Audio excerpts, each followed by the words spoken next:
Yeah, good evening. The last time we met online, we talked about ways that governments can uh, um, improve their capacity to collect taxes through from toll booths or road tolls, precisely from road tolls to on that day. I also touched on the massive untapped revenue that can be collected from artisans in our countries.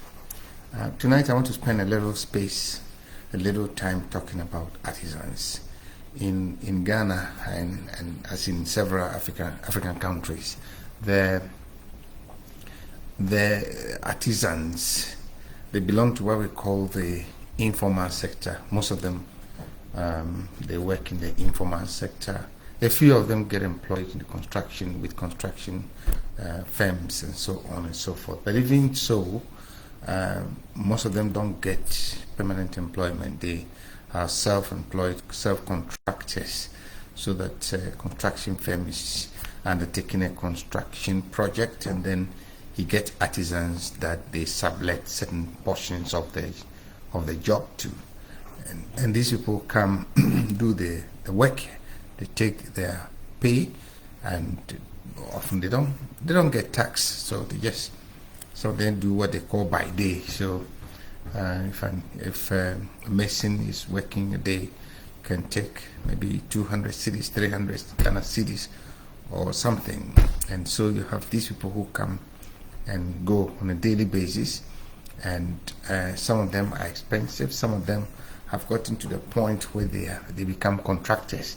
So builders, they call themselves, and they take contract, they build, and they don't pay tax. So, and that's is a huge area where government can actually mobilize tax revenues. So my proposal is first and foremost to professionalize the work of artisans by training. They don't all have to go to school. Where we have apprenticeship process can end by certification, so that there can be agreement with the master tradesmen, master craftsmen who train these artisans, so that they can be certified, which will mean that some standardized procedures will have to be included in the training of these artisans. The problem with a lot of them is that they know the technical aspects of the work, but the business aspect they don't have, and because there isn't any standardized, formalized training, any artisan will train the artisan, the master artisan will train the artisans the way they have known it, so they can do the work well. Sometimes finishing is not done properly. Sometimes there are no checks to be sure that procedures are followed properly. So sometimes they finish the work and you realize that there are small errors, and so on and so forth. So the absence of standards is a risk, So if training can be given to them by the artisans, but in the process before they are certified, some form of assessment will be done. A body will do the assessment and then certify them. Now, when they get certified, whether they attend formal, technical, or vocational school, or what we call TVET, Technical Vocational Education, whether they go through that route or they go to an artisan and learn, they cannot, must not, should not be allowed to practice until they are certified, they are recognized, and they are given a certificate and a license. And this license should be renewable every year, and that should give money to government. It should be a way of raising revenue, so that before an artisan works for you, you have to inspect their certificate, and you have to inspect their license, that it is valid and that it is up to date. Okay, the public will have to be educated on this because it's to their own benefit, so that you don't have an artisan who is not qualified working for you. For example, in many parts of the world, including the United Kingdom, before someone comes to work on your building, whether they are plumbers or they are masons or whatever, they have to be qualified and recognized. I think the body that certifies them is called COGI. So the person will have to be COGI registered, COGI recognized, COGI qualified before they are allowed to carry out any work on buildings. Now, in their certificates and license, there can be a special code, a special number, which the National Identification Authority or the tax authorities or the finance ministry, etc., will give. The details can be worked out. Now, those who want details can contact me.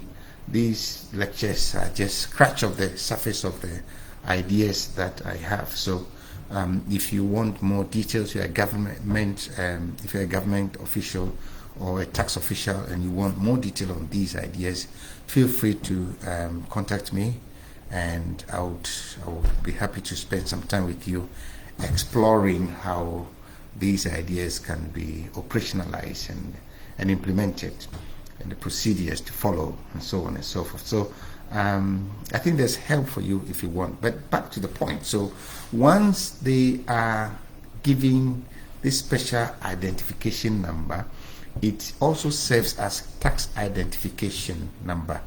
And also in Ghana, this same number can serve also as their SNIT number. So and I always talk about software, so that the payment is done using an app. That app will take the tax component, will take the SNIT contribution, whatever, and then get the rest of the money that is due the artisan to the artisan, so that all of these people can be brought within the tax net. And because it's on record that they pay tax and that they pay SNIT contributions, it means that they will also qualify for SNIT pension, and also there should be data system to establish their identity and so on, so that credit facilities should be extended to these people, so that you can have an artisan, a mason, a carpenter, a plumber who can take a car loan or probably get vehicle on finance and be able to buy a mortgage, buy a building on mortgage. So the problem with the African countries is that it's only people in the formal system who have access to certain privileges, like being able to buy a car on loan, or and be able to get a mortgage and get and retire on pension, get pension. But if we can, and so the pressure to enter into the formal sector is high. But if you make a careful analysis, you realize that most people that do white-collar jobs, they earn much less than those who are artisans, and the tax burden comes to be on these few people in the formal sector, while those in the informal sector end up paying no tax at all. And so these are areas that governments can explore. Okay, so I think that's the concept I wanted to share this evening, that artisans have to be professionalized, and that education would have to be conducted to the public.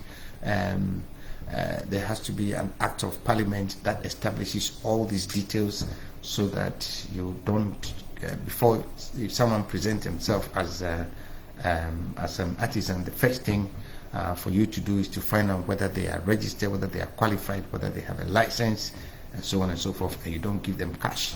There'll be a system of paying them, so that the tax and statutory deductions can be made before they take their wages or their salaries. Okay, so I believe these ideas can be explored by any government that is interested. And I want to end it here and hope to come your way again on Sunday, 6 p.m. Thank you very much. Have a good evening.